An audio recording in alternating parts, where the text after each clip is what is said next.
नमस्कार, मी रोहित साळुंखे. तरुण भारत न्यूज बुलेटिनमध्ये आपल्या सर्वांचे स्वागत. आता पाहूया ठळक घडामोडी.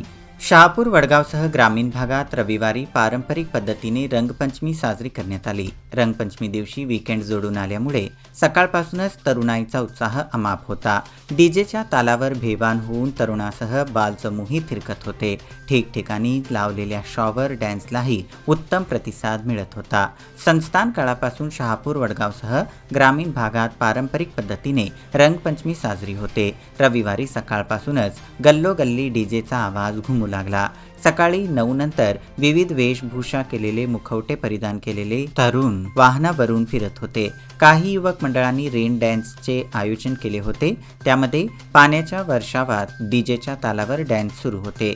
नवी गल्ली, बसवान गल्ली, दाने गल्ली, गणेशपूर गल्ली, कोरे गल्ली, खासबाग, रयत गल्ली, भारतनगर, बाजार गल्ली, विष्णू गल्ली, वजे गल्ली, पाटील गल्ली, मंगाई नगर, येळ्ळूर रोड या परिसरात रंगपंचमीचा उत्साह दिसून आला.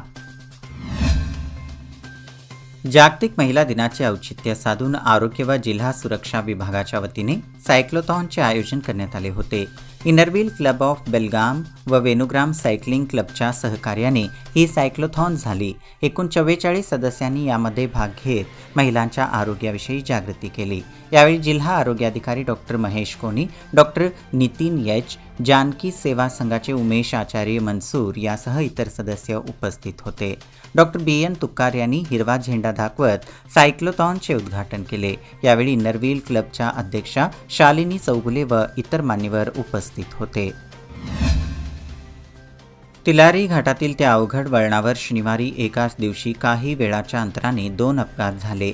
ही दोन्ही वाहने खोल दरीत कोसळली असून चालक वाहक कारमधील पर्यटकांना किरकोळ दुखापत झाले असून सुखरूप आहेत. यात एक मालवाहतूक तर दुसरी पुण्यातील पर्यटकांच्या कारचा समावेश आहे. मागील काही दिवसांपासून तिलारी घाटातील अपघातांचे सत्र सुरूच आहे. प्रतिवर्षाप्रमाणे यावर्षीही खासबाग येथे फुलांची उधळण करत अनोखी रंगपंचमी साजरी करण्यात आली. रासायनिक रंगांमुळे त्वचेचे होणारे आजार तसेच पाण्याचा अपव्यय टाळण्यासाठी फुलांची उधळण करत रंगपंचमी साजरी केली जाते. समाजातील सर्व घटक एकत्रित येऊन ही वेगळ्या पद्धतीची रंगपंचमी साजरी करतात. कैलाशवासी नारायण गुंडोजी जाधव सामाजिक आणि शैक्षणिक प्रतिष्ठान यांच्या वतीने दरवर्षी हा उपक्रम राबविला जातो. शहापूर पोलीस स्थानकाचे निरीक्षक सुनील कुमार व इतर मान्यवरांच्या उपस्थितीत फुलांची उधळण करत रंगपंचमी साजरी करण्यात आली. यावेळी प्रतिष्ठानचे अध्यक्ष मालोजीराव आष्टेकर, उपाध्यक्ष नेताजीराव जाधव, खजिनदार श्रीधर जाधव, अर्जुन देमट्टी, अशोक चिंडक, अमृत भाकोजी, PJ घाडी, राजू शिंदे, दशरथ शिंदे, नगरसेवक रवी साळुंखे व इतर उपस्थित होते. बेळगावला आता वैमानिक प्रशिक्षण शहर म्हणून नवी ओळख मिळणार आहे.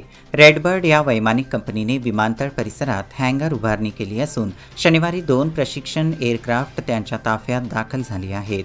त्यामुळे यापुढे बेळगाव परिसरात या विमानाच्या सहाय्याने वैमानिकांना प्रशिक्षण दिले जाणार आहे. स्मार्ट सिटी योजनेअंतर्गत प्रमुख रस्त्यांचे काँक्रिटीकरण करण्यात आले. मात्र अंतर्गत रस्त्यांची दुरावस्था झाली आहे. कित्येक वर्षानंतर रस्त्यांचे भाग्य उघडले असून विविध रस्त्यांचे डांबरीकरण करण्यात येत आहे. मात्र डांबरीकरण झालेल्या काही तासातच पुन्हा खोदाई करण्याचे सत्र सुरू आहे. खड्डा खोदण्यात आल्याने पुन्हा एरे माझ्या मागल्या अशी अवस्था शहरातील रस्त्यांची होत आहे. कॅन्टोन्मेंट बोर्डने विविध रिक्त पदे भरण्याचा सपाटा चालविला होता. या भरती प्रक्रियेत भ्रष्टाचार होत असल्याची तक्रार संरक्षण खात्याकडे करण्यात आली होती.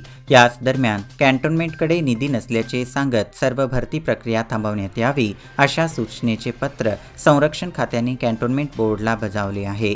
त्यामुळे कॅन्टोन्मेंटच्या कर्मचारी भरती प्रक्रियेला ब्रेक लागला आहे. महापालिकेचा अर्थसंकल्प मांडण्यासाठी सोमवार दिनांक 13 रोजी सभागृहाची बैठक आयोजित करण्यात आली आहे. सभागृहाची स्थापना झाल्यानंतर अर्थसंकल्पावर नगरसेवक चर्चा करणार असून नव्या सभागृहात कोणत्या घोषणा केल्या जाणार आहेत, महापालिकेचा अर्थसंकल्प शहरवासियांना काय देणार याकडे सर्वांचे लक्ष लागले आहे. शहर आणि उपनगरात 24 तास पाणीपुरवठा योजनेअंतर्गत जलवाहिन्या घालण्यात येत आहेत. त्याचप्रमाणे अनगोळ परिसरात ड्रेनेज वाहिन्या आणि जलवाहिन्या घालण्याचे काम युद्धपातळीवर सुरू आहे. अनगोळ येथे जलवाहिन्या आणि ड्रेनेज वाहिन्या घातल्यानंतरही रस्त्याची दुरुस्ती करण्याकडे महापालिका आणि कंत्राटदारांचे दुर्लक्ष झाले आहे. काँग्रेसचे कार्याध्यक्ष आर ध्रुवनारायण यांच्यावर रविवारी दुपारी त्यांच्या जन्मगावी हेग्गवाडी येथे शासकीय इतमामात हिंदू धार्मिक पद्धतीने अंत्यसंस्कार करण्यात आले. शनिवारी हृदयविकाराच्या धक्क्याने त्यांचे निधन झालेले होते. दरम्यान दिवंगत नेत्याला राज्य सरकारतर्फे पोलिसांनी हवेत 3 फैरी झाडून श्रद्धांजली वाहिली. विरोधी पक्षनेते सिद्धरामय्या, काँग्रेस प्रदेशाध्यक्ष डी.के. शिवकुमार, आमदार शामनूर शिवशंकरप्पा आदी नेत्यांनी पार्थिवावर पुष्पचक्र अर्पण केले. शहरातील विविध भागातील रस्त्यांचा विकास, गटारींचे बांधकाम तसेच इतर विकास कामे करण्यात आली आहेत. मात्र शिवबसवनगर, गँगवाडी परिसरातील रस्त्यांची दुरावस्था झाली असून विकास कामे राबवण्याकडे प्रशासनाचे दुर्लक्ष झाले आहे. त्यामुळे आगामी विधानसभा निवडणुकीवर बहिष्कार घालण्याचा निर्णय येथील रहिवासियांनी घेतला आहे. शहरात साचून असलेला कचरा भटक्या जनावरांसाठी धोकादायक ठरू लागला आहे. विशेषतः कचऱ्यातील प्लॅस्टिक जनावरांसाठी जीवघेणे ठरू लागले आहे. कचऱ्यात कागद, प्लॅस्टिक आणि ई कचऱ्याचे प्रमाण वाढले आहे. दरम्यान भूक भागविण्यासाठी भटकी जनावरे यावरती तुटून पडतात. त्यामुळे या जनावरांना कचऱ्यातील प्लॅस्टिकचा धोका वाढला आहे. मच्छी गावातील श्री ब्रह्मलिंग मंदिराचा जीर्णोद्धार करण्याचा संकल्प देवस्थान पंच कमिटी व ग्रामस्थांनी केला आहे. या मंदिराच्या जीर्णोद्धारासाठी सोमवार दिनांक 13 रोजी गावात कलश मिरवणूक काढून गावातील सर्व देवतांची पूजा करण्यात येणार आहे. बैलूर तालुका खानापूर येथील श्री चौराशी देवी पावनाई मंदिराच्या लोकार्पण सोहळ्याला दिनांक 24 रोजीपासून सुरुवात होणार आहे. 5 दिवस विविध कार्यक्रमांचे आयोजन केले आहे. या सोहळ्याची जय्यत तयारी केली असून गावात उत्साहाचे वातावरण दिसून येत आहे. खानापूर शहरासह तालुक्यातील काही गावात रंगपंचमी अत्यंत उत्साहात साजरी झाली. यावर्षी रंगपंचमीच्या निमित्ताने तरुणाई अत्यंत उत्साहात रंगपंचमीचा आनंद लुटण्यासाठी रस्त्यावर आली होती. खानापूर शहरात स्टेशन रोडवरील श्री महालक्ष्मी मंदिर, केंचापूर गल्ली, निंगापूर गल्ली, रवळनाथ मंदिर परिसरात युवा वर्गाने डॉल्बीच्या निनादात व पाण्याच्या फवारणीसह रंगोत्सवाचा आनंद लुटला. रंग फवारणीसाठी कारंज्या करण्यात आल्या होत्या. सकाळी 8 पासूनच रंगपंचमीचा आनंद लुटण्यासाठी लहान मुलांसह युवा वर्ग तसेच ज्येष्ठ नागरिकांनीही रंगपंचमीत सहभाग घेतला होता. यावेळी वेगवेगळ्या रंगांची फवारणी करण्यात येत होती. चापगाव तालुका खानापूर येथे रविवारी दुपारी गवतगंजीला आग लागून शेतकऱ्यांचे मोठे नुकसान झाले आहे. येथील मारुती मशनू कदम यांच्या शेतातील घरच्या बाजूला साठवून ठेवण्यात आलेल्या सुख्या गवतगंजीला रविवारी दुपारी अचानकपणे आग लागल्याने 2 ट्रॉली गवत जळून खाक झाले आहे. आग नेमकी कशी लागली हे समजलेले नाही. यामुळे आजूबाजूला असलेल्या काजू पिकाचेही नुकसान झाले आहे. आग लागलेली समजताच जवळपासच्या शेतकऱ्यांनी आग विझवण्याचा प्रयत्न केला, मात्र आग आटोक्यात आली नाही. गवत जळून खाक झाले. शेजारील शेतकऱ्यांनी खबरदारी घेतल्याने मोठी नुकसान टळले. याचबरोबर आजचे बातमीपत्र इथेच संपले. अधिक माहिती आणि ताज्या घडामोडींसाठी पाहत रहा तरुण भारत न्यूज चॅनल.